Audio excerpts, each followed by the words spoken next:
परीक्षित ने पूछा कि तुम कौन हो? कलियुग ने कहा कि मैं कली हूं। राजा परीक्षित ने कहा कि तुम मेरे राज्य में नहीं रह सकते। कली ने कहा महाराज मेरा समय है अभी, आप मुझे रहने दीजिए। परीक्षित ने कहा यदि तुम रहना चाहते हो तो 4 स्थान बताएं कलियुग को रहने के लिए। 4 स्थान पे तुम जा करके रहो।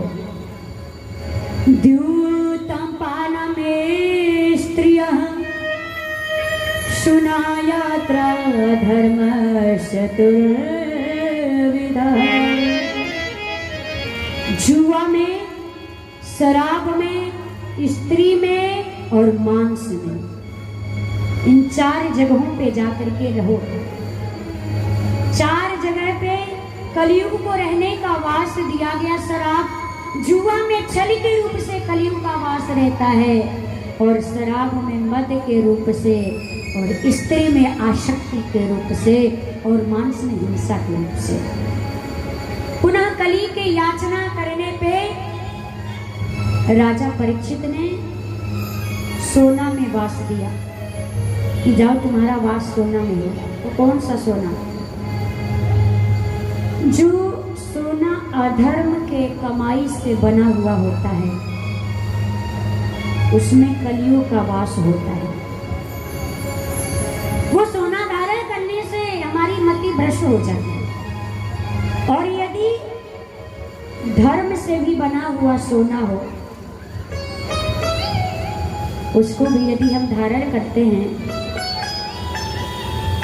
तो पहले भगवान को अर्पण कर दीजिए, चढ़ा दीजिए,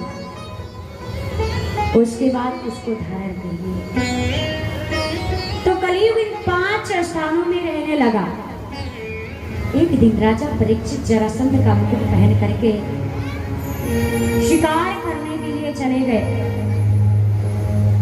जब शिकार नहीं मिली तो भूख प्यास से व्याकुल हो गए।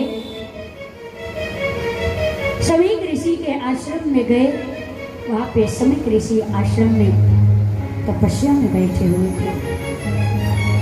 उन्होंने समीक ऋषि से जल मांगा। वो तप को छोड़ करके उठे नहीं।